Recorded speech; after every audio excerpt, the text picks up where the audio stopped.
Selamat datang untuk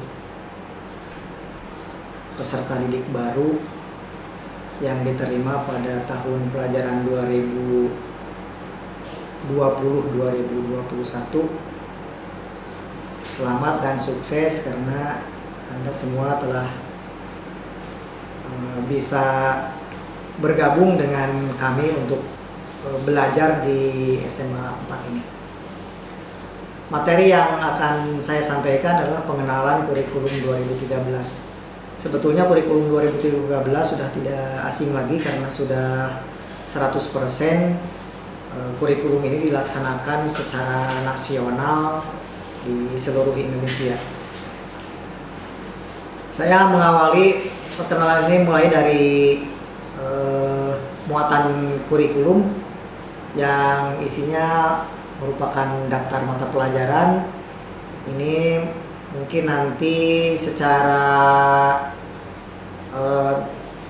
tayangannya mata pelajaran ini akan disampaikan dalam sesi berikutnya oleh wali kelas ke masing-masing siswa. Sementara ini belum bisa saya tayangkan mengingat beberapa hal secara teknis kurang memungkinkan. Yang pertama, di dalam muatan kurikulum ini, dalam struktur kurikulum itu ada mata pelajaran kelompok A atau mata pelajaran wajib kelompok A yang di dalamnya ada mata pelajaran PAI dan budi pekerti. Untuk kelas 10 itu sebanyak 3 jam per minggu. Kemudian ada PKN itu 2 jam per minggu. Kemudian bahasa Indonesia itu 4 jam per minggu. Kemudian matematika wajib 4 jam per minggu. Kemudian sejarah Indonesia 2 jam per minggu. Dan bahasa Inggris 2 jam per minggu. Itu kelompok wajib A. Kemudian ada kelompok wajib B, yaitu diantaranya adalah pendidikan seni budaya yang per minggunya 2 jam. Kemudian ada penja sorkes 3 jam per minggu. Kemudian prakarya dan kewirausahaan 2 jam per minggu. Berikutnya kelompok mata pelajaran peminatan. Untuk di SMA Negeri 4 ini kelompok peminatan hanya dibagi 2, yaitu peminatan IPA dan peminatan IPS. Peminatan IPA itu terdiri dari pelajaran matematika untuk kelas 10 itu 3 jam per minggu, biologi 3 jam per minggu, fisika 3 jam per minggu, dan kimia 3 jam per minggu. Kemudian untuk mata pelajaran peminatan IPS, di situ ada geografi 3 jam per minggu, mata pelajaran sejarah peminatan 3 jam per minggu, sosiologi 3 jam per minggu, dan ekonomi itu 3 jam per minggu. Kemudian untuk kelas 10 ada mata pelajaran lintas minat. Untuk program IPA lintas minatnya adalah bahasa Inggris dengan ekonomi, dan untuk program IPS lintas minatnya adalah bahasa Inggris dengan biologi. Untuk penentuan program IPA dan IPS untuk fitnya nanti dari kelompok-kelompok ini mungkin ada yang alih ke program IPS atau ada yang alih ke program IPA, yang kita ambil referensinya dari hasil psikotes yang insya Allah akan diselenggarakan pada hari Jumat melalui moda daring ya, atau psikotes online. Kemudian yang berikutnya ada kriteria ketuntasan minimal atau istilahnya KKM ya.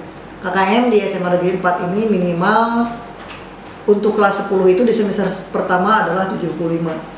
75 ini diambil dari nilai predikat minimal C ya. Sehingga nantinya tidak ada siswa SMA 4 itu yang mendapat nilai di bawah 75 atau dengan predikat di bawah C. Kemudian untuk pelaksanaan pembelajaran di SMA 4 itu menggunakan daring dan luring. Daring dalam jejaring gitu ya, atau online istilahnya. Itu pembelajarannya dilaksanakan melalui berbagai aplikasi, misalnya Google Class, WAG, kemudian Hangout, Quizzes, kemudian Rumah Belajar, dan lain-lain. Nanti mungkin sesuai dengan apa yang disampaikan oleh guru mata pelajaran yang berkaitan dengan modanya. Kemudian siswa juga akan diberikan tugas oleh guru yang mengajar secara daring, dan tugas itu dikumpulkan bisa secara daring, bisa secara luring. Kalau tugas yang dikumpulkan melalui luring atau offline atau tatap muka, istilahnya, itu akan disediakan di sekolah berupa berangkas khusus untuk pengumpulan tugas yang offline per jenjang. Jadi ada nanti kotak pengumpulan tugas kelas 12, kelas 10 dan kelas 11 dan kelas 10 yang nantinya akan diambil dan akan didistribusikan kepada guru masing-masing. Penyampaian tugas secara offline itu bisa melalui kurir atau bisa melalui siswa langsung, dan tidak harus tatap muka dengan para guru. Jadi tugas itu langsung dimasukkan ke berangkas yang disediakan oleh sekolah. Pelaksanaan jadwal daring itu disesuaikan dengan jadwal yang nanti akan disampaikan secara daring pula. Kemudian moda yang kedua yaitu luar jejaring atau luring atau offline atau tatap muka. Yang tatap muka ini juga masih dibagi dua. Yang pertama, luring atau tatap muka untuk yang tidak memiliki HP. Jadi untuk yang tidak memiliki HP itu bisa datang ke sekolah, ya. Nanti pembelajarannya akan diatur sesuai jadwal. Mungkin ada yang di lab komputer dan mungkin ada yang di kelas masing-masing sesuai jadwal yang nanti disampaikan atau diberikan jadwal luringnya. Kemudian ada luring ganjil genap. Luring ganjil genap ini atau tatap muka ini akan kami bagi itu dalam 3 minggu sekali.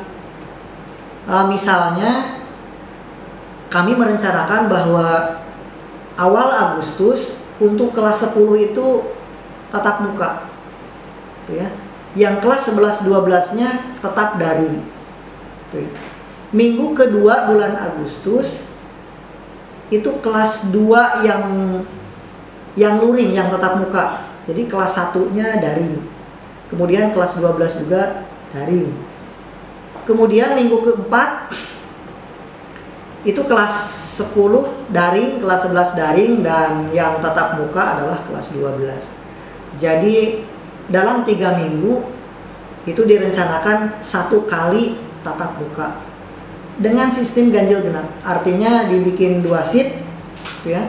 Misalnya yang absennya ganjil itu shift pertama, kemudian yang absennya genap nanti kebagian shift kedua. Jadwalnya sedang diproses, belum bisa kami tayangkan. Itu rencana untuk pembelajaran tatap muka. Jadi 3 minggu sekali itu tatap muka. Itu direncanakan sampai bulan November, karena bulan Desember mungkin sudah bukan UTS, penilaian akhir semester ganjil, penilaian akhir semester ganjil yang mungkin nanti disampaikan apakah melalui tatap muka atau ulangannya daring lagi. Ya. Di contoh yang tadi saya sampaikan di bulan Agustus, minggu ketiga bulan Agustus kami rencanakan semuanya daring semua, tidak ada yang luring, mengingat itu ada tanggal merah 2 kali.